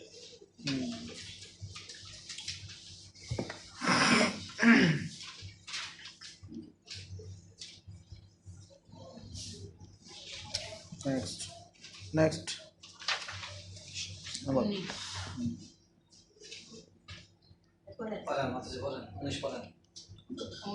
হে বিদুর, আপনি যে একান্তভাবে ভগবানকে লাভ করেছেন তা মোটেই আশ্চর্যজনক নয়, কেননা আপনি মহর্ষি বেদব্যাসের বীর্য থেকে জন্মগ্রহণ করেছেন। কে প্রশংসা করছেন? মৈত্রী ঋষি বিদুরের প্রশংসা করছেন। আপনি যে একান্তভাবে ভগবানকে লাভ করেছেন তা মোটেই আশ্চর্যজনক। কারণ মহিষী ব্যাসদেবের আপনি বীর্য থেকে বা পুত্র, তার থেকে আমি জন্মগ্রহণ করেছি। ব্যাসদেব সাধারণ ব্যক্তি নন, ব্যাস হচ্ছে সমস্ত জ্ঞানের প্রকাশ। জ্ঞান যত ভাগবত তত্ত্ব জ্ঞান, তার মধ্যে তিনি জ্ঞানকে বিভাজন করেছেন ব্যাসদেব। এই ব্যাসদেব আমাদের যে ব্যাসদেব এখন, হ্যাঁ, কি নাম ব্যাসদেবের? কৃষ্ণ দ্বৈপায়ন মহর্ষি কৃষ্ণ দ্বৈপায়ন ব্যাস, যে এই যে ব্যাস, এনাকে বলা হচ্ছে স্বয়ং কৃষ্ণরূপে তিনি আবির্ভূত হয়েছে। কৃষ্ণ তিনি এসে কৃষ্ণ দ্বৈপায়ন ব্যাস রূপে এসে সমস্ত শাস্ত্রগুলোকে তিনি বিভাজন করেছেন। কোন এক ঋষির অভিশাপে সমস্ত শাস্ত্রগুলো বিলুপ্ত হয়ে যায়, তাই তিনি স্বয়ং ভগবান রূপে এসে তিনি শাস্ত্রগুলোকে পুনরায় তিনি নিজ হস্তে এটাকে লিপিবদ্ধ করবেন, যেন আর পুনরায় কখনো একটা অভিশাপ দিল বিলুপ্ত না। কারণ ওই ঋষি অভিশাপ দিয়েছেন, তাই সবার স্মৃতি থেকে সমস্ত বেদের জ্ঞানগুলো বিলুপ্ত হয়েছে।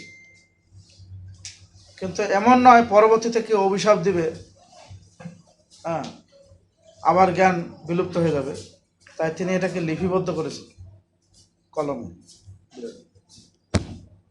যেটা কোনো শাস্ত্র বিলুপ্ত হলে আর অন্য কথা কারো কাছে এটা থাকবে। তাই এই কাজটি ভগবান স্বয়ং নিজেই কাজটি সম্পাদন করেছে। কৃষ্ণ দ্বৈপায়ন, কৃষ্ণ মানে কৃষ্ণ দ্বৈপায়ন ব্যাস, কালো কৃষ্ণ দ্বৈপায়ন ব্যাস, কৃষ্ণ দ্বৈপায়ন ব্যাস, তার মানে কৃষ্ণ স্বয়ং ভগবানের অবতার, সপ্তবেশ অবতার বলা হচ্ছে ব্যাসদেব, সপ্তবেশ অবতার বলা হচ্ছে।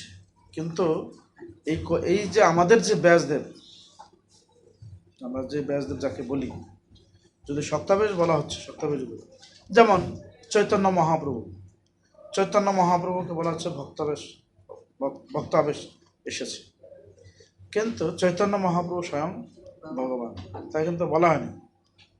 চৈতন্য মহাপ্রভু কেউ কেউ অবতার মনে করে, কিন্তু তিনি অবতার না, অবতারই।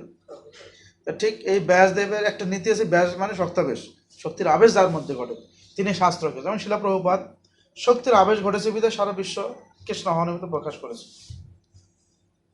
কিন্তু এটা কিন্তু গোপনীয় একটা বিষয় বার্তা, যে ব্যাসদেবের এই যে কার্য, এটা সাধারণ শক্তাবেশ অবতার দিয়ে সম্ভব। শক্তাবেশ অবতার তো পরশুরাম কি করেছেন, কতটুকু করেছেন, তারপরে শক্তাবেশ অবতার তারও অনেক আছে, বুদ্ধদেব। তাহলে তাহলে তাহলে শক্তির যে আবেশ ঘটেছে, আর তো অনেকের মধ্যে আবেশ ঘটে, তাহলে এত কিছু করতে পারেন না, ব্যাসদেব যা করেছে। তা ব্যাসদেবের কার্য থেকে প্রমাণ হয় যে সাধারণ ব্যাস নন। এই দাপরে যে ব্যাসদেবের সাধারণ ব্যাস না, তিনি স্বয়ং এই কাজটি করেছেন। আমরা বুঝতে পারবো এটা তো তাহলে কি ব্যাসদেব তো বিষ্ণু তত্ত্ব না? ব্যাসদেব এটাকে আমরা বিষ্ণু তত্ত্ব যেহেতু ধরা হচ্ছে, আমাকে এভাবেই নিতে হবে। এখন যদি মনে করেন আপনি কৃষ্ণ হচ্ছেন মা যশোদার, তো মা যশোদা কে জানে? এটা একমাত্র যারা ইন্টারনাল সেবক তারাই জানে যে কৃষ্ণ হচ্ছে কার সন্তান, মা যশোদা। কিন্তু এটাকে প্রকাশ্যে আপনি বলতে পারবেন না, প্রতিষ্ঠা করতে পারবেন না, আপনাকে ভুল বলবেন। আপনাকে বলতে হবে মা কৃষ্ণ হচ্ছে দেবকী পুত্র, তো তখন কি করবে? কৃষ্ণ দেবকী পুত্র, এটাও ঠিক। আবার কৃষ্ণ হচ্ছে মা যশোদার পুত্র, এটাও ঠিক। ব্যাসদেবের ক্ষেত্রে আপনি বিতর্কিত আপনি পারবেন না, আপনার যুক্তি নাই, তাকে সপ্তবেশ অবতারে নিতে হবে। কৃষ্ণকে সেম আপনাকে সাধারণ পাবলিকের মাঝে একটু প্রেজেন্ট করতে গেলে আপনাকে ব্যাসদেব কৃষ্ণকে দেবকী পুত্র বলতে হবে, তারা মা যশোদার পুত্র মেনে নেবে না, তারা শাস্ত্র পড়েছে, হয়তো দেবকী পুত্র। এগুলো কিছু বিচারধারা আছে, কিন্তু আমরা জানলাম হ্যাঁ উনি তো সপ্তাবেশ অবতার, ওনাকে আবার কৃষ্ণ বলেন আর কি। বিষয়টা একটু বুঝতে হবে কোন অ্যাঙ্গেল থেকে। কৃষ্ণকে আমরা বলছি যে হ্যাঁ কৃষ্ণ যশোদা পুত্র, কোন অ্যাঙ্গেল থেকে বলছি?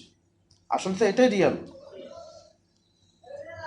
রিয়াল, গোস্বামীগণ সিদ্ধান্ত দিয়েছেন, তাই না?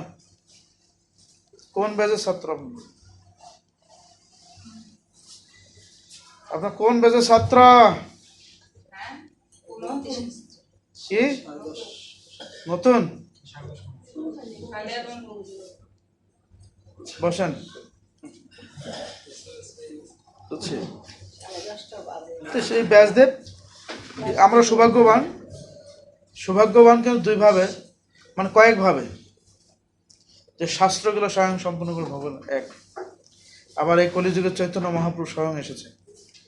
আবার সেই শিলা প্রভুপাদ এমন একটা সুবর্ণ যুগের সূচনা করেছেন, আগে আসলে এই সুযোগটা হতো না। আবার এইরকম শিলা প্রভুপাদের যারা প্রতিনিধি আছেন, ওনাদের সান্নিধ্য পাওয়ার একটা সুযোগ হয়েছে। এটা সৌভাগ্যবান এইভাবে বলা যায়। এই সৌভাগ্যটা আমাদের ধরে রাখা উচিত, ওনাদের আদর্শ, নীতি, উদ্দেশ্য লালন করার মাধ্যমে। এখানে এখানে মৈত্রী ঋষি বিদুরের প্রসঙ্গ আপনি কৃষ্ণ তো আসলে কারোরই পুত্র না, দেবগুরের পুত্র না, পুত্র যশোদারও পুত্র না। উনি তো মনে করে, উনি যদি মনে করে আমি নিত্য পুত্র হচ্ছি মা যশোদার, মা যশোদা, মা যশোদা ওখানে তো সবসময় মা, জানে না? গোলক বৃন্দাবনে, গোলক বৃন্দাবনে যে অষ্টকালে লীলা হচ্ছেন, তো উনি তো নিত্য মা। তো যিনি ভগবান, তিনি তো মায়ের সিংহাসন দিয়ে বসে। আমি কি বলতে পারি না মা? তা আমার অবস্থা খারাপ হবে।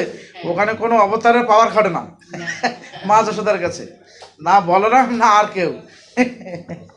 এমন একটা পজিশন মা যশোদার পজিশনটা, শ্রেষ্ঠ পজিশন। সবাই ওখানে বসীভূত, সবাই মাথা নত, ব্রহ্মা বিষ্ণু মহেশ্বর সবাই চিন্তা করছে মা যশোদা, উনি এমন মহিলা, উনি লাঠি দিয়ে পিটাচ্ছেন,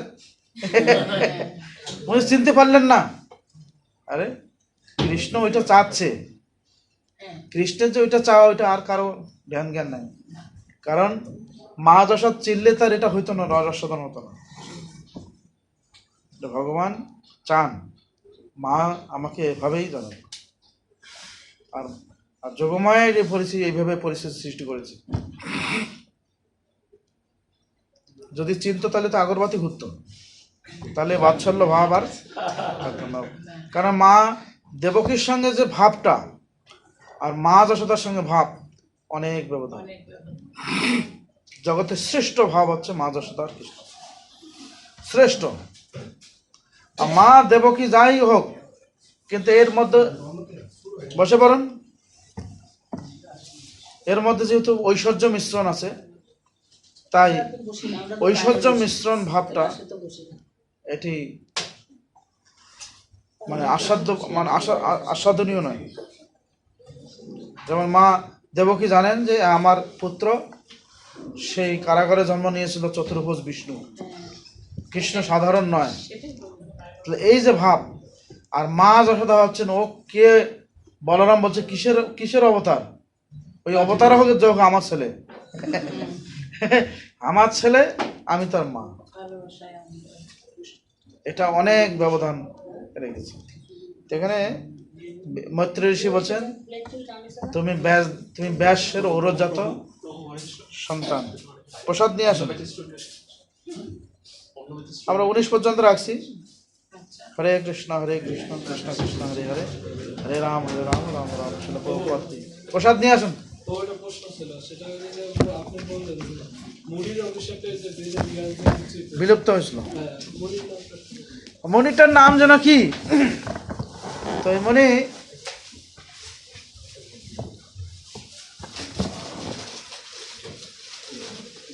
কোনো একটা সময় বৃষ্টি হয় না, খুব হাহাকার শুরু হয়ে গেছে, হাহাকার। প্রেজেন্ট নেওয়া হয় না ক্লাসে? তাহলে খাতা বই। তারপরে এই বৃষ্টির জন্য 2 জন ঋষি গেছেন আর ওই ঋষির আশ্রমে। তার ক্ষমতা আছে, তার কাছে মন্ত্র, এমন মন্ত্র, বেদের জ্ঞান আছে, তিনি মন্ত্র উচ্চারণ করলে বৃষ্টি নেমে আসবে। অর্থাৎ তার আশ্রমের চতুর্পাশে বৃষ্টির অভাব নেই, শস্যাদিত হচ্ছে।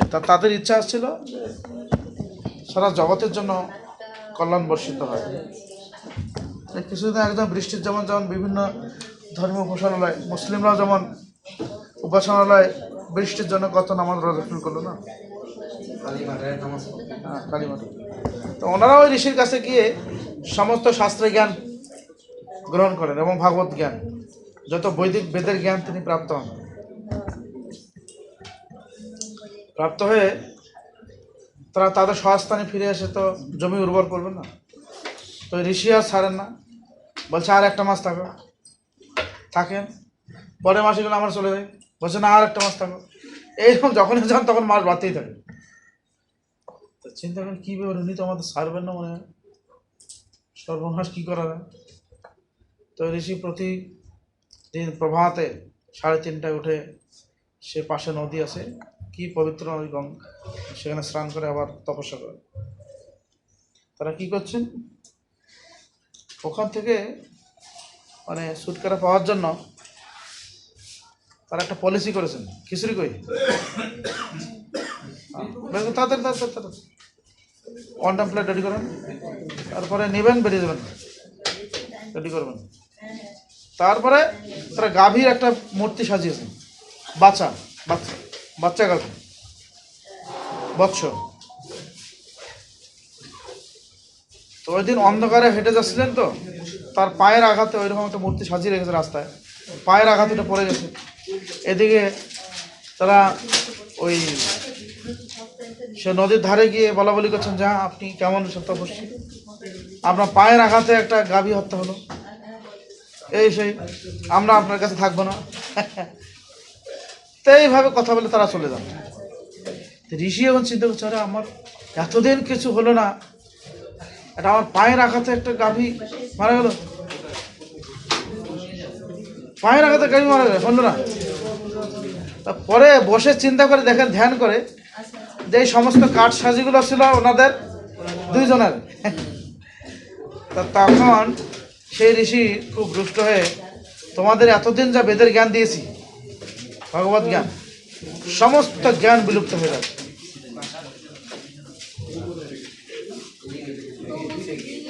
মানে আজকে যত যত জ্ঞান যাদের কাছে আছে, সমস্ত জ্ঞান বিলুপ্ত হয়ে যাচ্ছে। তার এই অভিশাপের ফলে সমস্ত জ্ঞান মাথা থেকে একবারে ঘেটে নাম মনে করছে না।